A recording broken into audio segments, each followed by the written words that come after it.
If you have been following my recent writings, you probably noticed they discuss various fringe subjects, such as magic, spirituality, religion, UFOs, and the likes.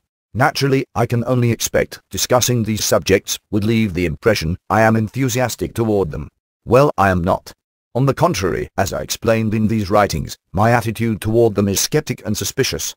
Nevertheless, having written my own theories in metaphysics, which suggest understandings fundamentally different from that of mainstream science, such as for example, that all particles are equally alive, that gravity is a repelling force emerging from empty space, that some dimensions in our reality are local, and many others, I feel compelled to test my theories in the field. Therefore, I attempt not to dismiss notions without providing sufficient reasoning, especially when discussing debatable subjects, as I consider such dismissal as expressions of closed-mindedness, which I do not feel as if I have the luxury to adopt. This text will be similar in that respect. The notion of free energy has become quite popular among New Age thinkers, to the level it is now widely suggested that the fact we do not utilize free energy generators to power our civilization is a conspiracy of a global scale. It appears free energy is at our fingertips, along with stargates, time machines, and arguably Santa Claus. Yes, I meant it. To explain, regardless if free energy is possible, it is time we stop being such idiots.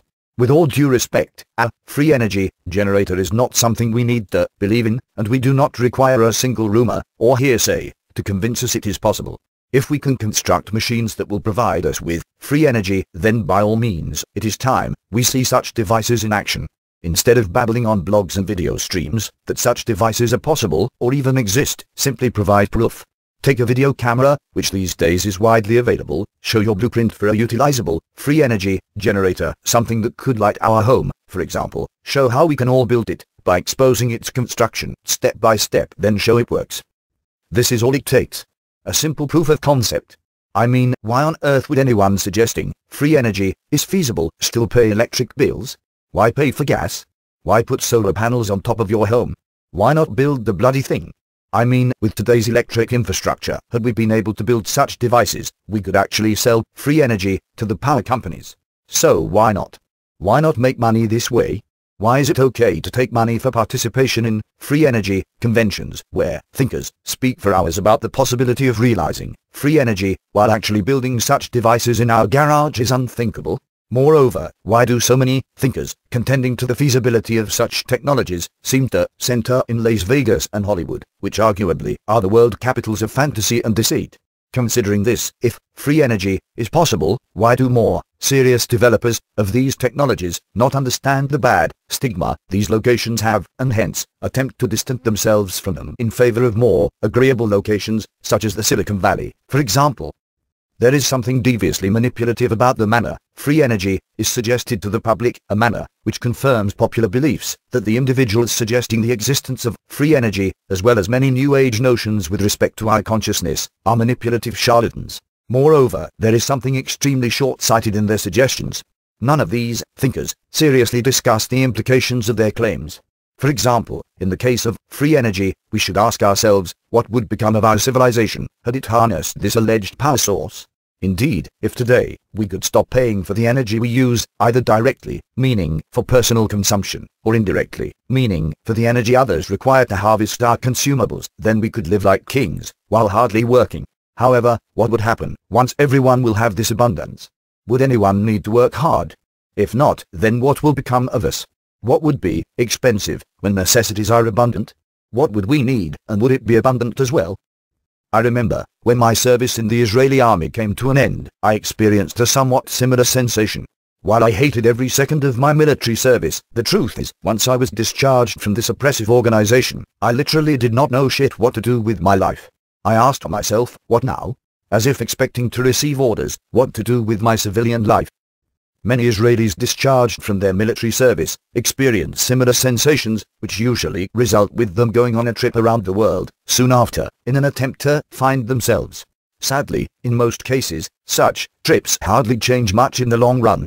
From observing my surrounding, I can confirm most Israelis find their way back to the embrace of the somewhat oppressive, quasi-Western lifestyle, and considering this, I should note I am not that different in this respect. The same applies to free energy. To clarify, it is my belief, free energy, had it been possible, would have resulted with the exact same process. free energy would not make us more free. It would simply change the identity of our conceptual chains, and if anything, I would be worried who might have thought of this and have already revised a devious plan to seize control once free energy is available. Moreover, it seems most likely these devious parties are none other than those suggesting free energy is feasible. As you probably noticed, the previous arguments I suggested are speculative, and as such, we cannot seriously consider them. How should I know any of my suggestions are valid? I do not, and it is my responsibility to inform you they are invalid. Free energy contenders, as well as other New Age thinkers, would hardly return the courtesy. They base their discussions on their own suggestions in an ever-growing downward spiral of manipulation. Sure, such thinkers love to use the word love. Still, a careful analysis of their suggestions exposes the opposite. Repeatedly, such thinkers mention parties to which we should oppose, so to better our condition. In the process, they inspire us with hate and fear, not any different from the hate and fear religions propagate. Actually, in some cases, the level of unsubstantiated hatred they inflict equal to that which the Nazis inflicted toward Jews in World War II. Considering this, I would advise you to put notice to the covertly agreeable manner by which New Age thinkers, as well as contemporary Hollywood movies, portray the Nazis. Instead of portraying them as mainly monsters, they put emphasis on their technological achievements, suggesting a connection between the aeronautic marvels UFOs exhibit and Nazi scientific research, or what is otherwise known as the Bell. To clarify, regardless if there is truth in these rumors, by placing the emphasis on this aspect of Nazism, arguably, such thinkers and films inspire a hidden tolerance to the Nazi horrors. Moreover, this issue further exemplifies the connection between Hollywood and the New Age movement, suggesting that perhaps these all take part in a global attempt to mold mainstream thought to a hidden agenda whose narrators are hard to determine.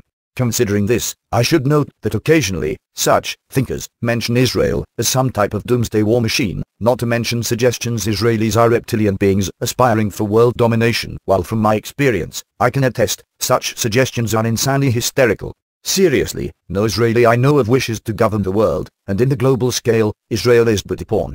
Furthermore, let me assure you that regardless of my use of the term dragon in my previous works, I am not a reptilian, and neither did any Israeli I ever met led me to believe such nonsense, but I have stumbled across such suggestions before, while learning about Nazi propaganda.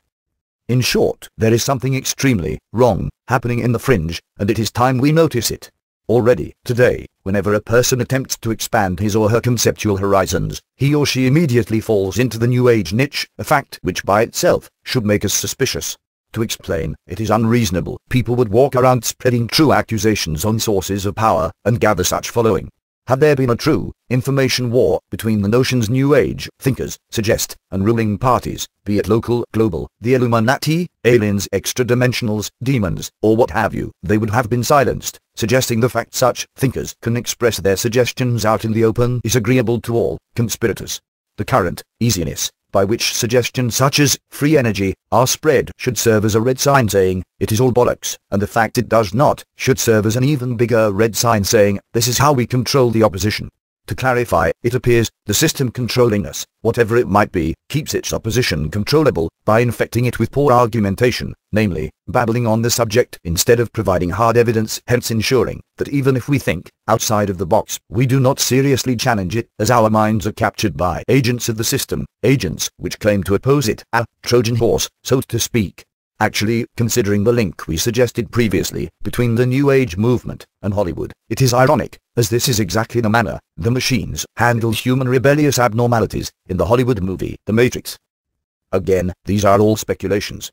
Still, the more we think of these suggestions, the more it becomes apparent we are facing a hegemony of disinformation.